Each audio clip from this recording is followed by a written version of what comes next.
Assalamualaikum warahmatullahi wabarakatuh. Perkenalkan, kami dari kelompok 4 mata kuliah Analisis Desain Sistem 2 dengan dosen pengampu yaitu Ibu Nancy Estes MKOM. Kami akan melakukan sebuah tugas akhir yaitu penelitian di mana akan kami lakukan di sebuah masjid yang bernama Masjid Darul Mukhlisin, di mana kami akan mewawancarai salah seorang gharib di masjid tersebut yang bernama Bang Taufik. Oke, mari kita ke sana. Let's go.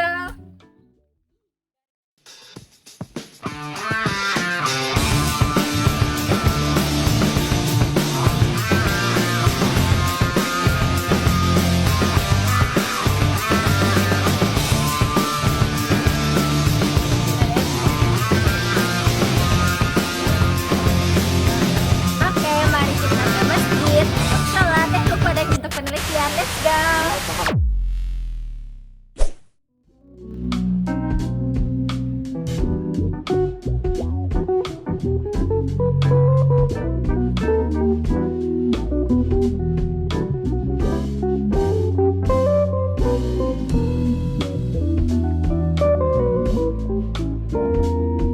Assalamualaikum warahmatullahi wabarakatuh. Perkenalkan, kami dari Universitas Metamedia. Sebelumnya perkenalkan, saya Nola dan teman saya. Saya Muhammad Ega Dermawan. Tujuan kami di sini yaitu penelitian dalam menyelesaikan tugas akhir dalam mata kuliah Analisis dan Desain Sistem 2. Nah, sebelumnya kami minta perkenalkan diri dari Abang terlebih dahulu. Baik, Assalamualaikum warahmatullahi wabarakatuh. Ya, perkenalkan, nama saya Fikri Muhammad Afan, biasa dipanggil Fikri, dan sekarang keseharian ada di Masjid Darul Mukhlisin sebagai imam masjid. Baik, terima kasih Bang Taufik. Boleh kami minta waktunya sebentar untuk beberapa pertanyaan? Oke, langsung saja. Pertanyaan yang pertama itu yaitu bagaimana cara Bang Taufik mengelola keuangan di masjid termasuk pemasukan dan pengeluarannya? Oke, baik, terima kasih. Untuk pengelolaan keuangan di masjid itu kami ada pemasukan. Yang pertama yaitu dari infak jamaah Masjid Darul Mukhlisin dan juga warga RW 06 dan sekitarnya yang mau berinfak di Masjid Darul Mukhlisin. Kemudian untuk pengelolaan pengeluaran itu kami ada 4 kategori pengeluaran. Yang pertama yaitu ada operasional masjid. Operasional ini digunakan ketika mengundang ustadz atau khatib untuk berceramah atau berkhutbah di Masjid Darul Mukhlisin. Dan seperti yang diinfokan bahwa Masjid Darul Mukhlisin ini melakukan 4 kali wirid ya dalam seminggu, dan juga termasuk juga dengan khutbah Jumat. Yang pertama yaitu ada wirid Rabu, yang kedua ada wirid Sabtu, kemudian wirid kajian Jumat, kemudian ada juga khatib Jumat gitu. Nah, kemudian yang kedua yaitu ada dana sosial. Ya, dana sosial ini digunakan untuk kaum duafa atau kaum yang tidak mampu, orang-orang yang tidak mampu di sekitar Masjid Darul Mukhlisin dan juga RW 06 Lolong Belanti khususnya gitu. Kemudian yang ketiga yaitu ada infak anak yatim. Nah, infak anak yatim ini seterusnya kami bagikan setiap tanggal 1 awal bulan setiap bulannya gitu. Nah, ini juga bervariasi untuk pemberiannya tergantung infak yang diberikan oleh jemaah kepada Masjid Darul Mukhlisin. Kemudian yang keempat yaitu ada infak TPQ dan TKA. Nah, ini juga dikhususkan untuk pendidikan Al-Quran ya yang ada di Masjid Darul Mukhlisin, yaitu TPQ Masjid Darul Mukhlisin dan juga tahfiz Masjid Darul Mukhlisin. Terima kasih.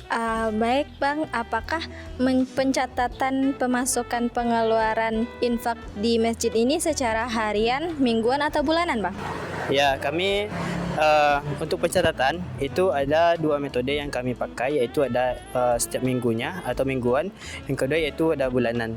Yang untuk mingguan ini biasanya itu kami rekap setiap hari Jumat sebelum disampaikan di sebelum mukhatib naik mimbar gitu. Nah, kemudian yang untuk per bulan itu kami rekap dan catat setiap di tanggal awal bulan, tanggal 1 setiap awal bulannya. Oke, baik Bang.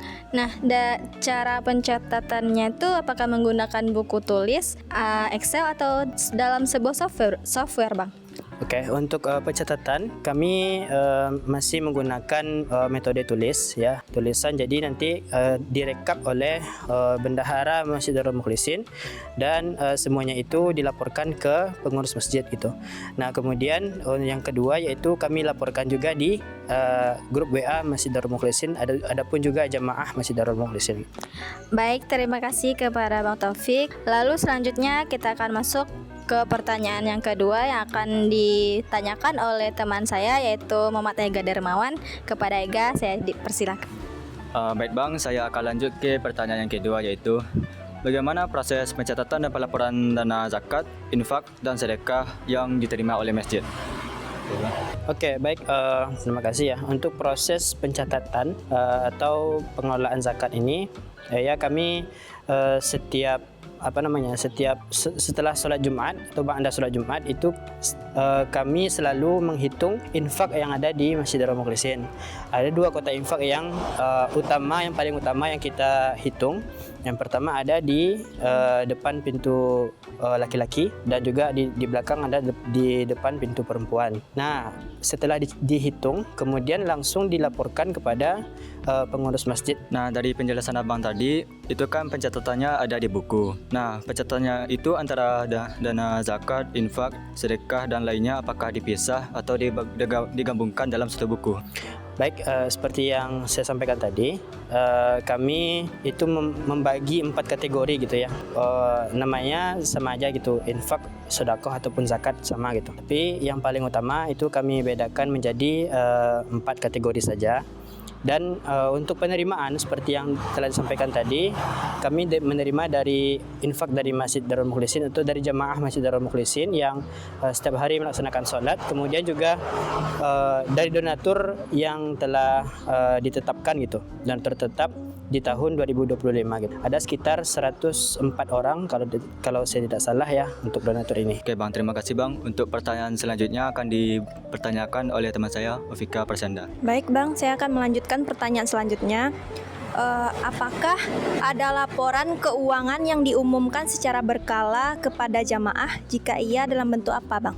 Oke, baik, terima kasih ya. Untuk pengumuman ya, diumumkan kami memiliki 2 metode. Yang pertama yaitu disampaikan secara langsung. Disampaikan secara langsung ini ketika sebelum khatib naik mimbar ya. Jadi sama seperti masjid-masjid lainnya, ketika sebelum khatib naik mimbar itu mungkin ada sekitar 10 atau 15 menit sebelum khatib naik mimbar itu kami sampaikan, kami laporkan secara langsung gitu, face to face gitu kan kepada jemaah yang hadir sholat Jumat gitu.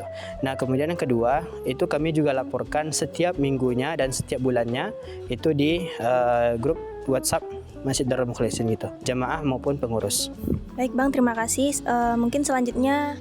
Oke, baiklah untuk pertanyaan saya, di sini apakah ada tantangan atau kendala yang biasa dihadapi pada saat mengelola keuangan di masjid? Baik, mungkin untuk tantangan ya atau rintangan yang mungkin dirasakan oleh pengurus ya umumnya, mungkin secara formalnya itu tidak ada gitu, karena untuk pencatatan itu sudah dicatat dengan sangat rapi, insyaallah dengan bendahara dan dan pengurus-pengurus yang lainnya yang berhak dan nantinya membagikan zakat itu kepada yang membutuhkan itu. Nah, kemudian yang mungkin yang jadi catatan bagi kami, jadi rintangan sedikit, daya infak dari jamaah mungkin akhir-akhir ini masih cukup berkurang gitu. Karena apa? Karena banyak dari jamaah yang mungkin beberapa orang sudah wafat gitu, sudah mendahului kita. Kemudian juga ada yang dari beberapa warga RW 06 ini juga berpindah tempat gitu, berpindah rumah gitu. Nah, jadi mungkin daya infak dari jamaah akhir-akhir ini mungkin agak sedikit redup, tapi tidak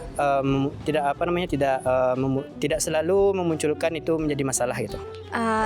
Mungkin itu saja pertanyaan dari kami. Kami terima kasih kepada Bang Taufik karena telah memberikan kami sedikit waktu untuk sebuah pertanyaan. Nah, kami dari Universitas Metamedia akhiri wawancara hari ini. Terima kasih Pak Taufik. Assalamualaikum warahmatullahi wabarakatuh. Waalaikumsalam.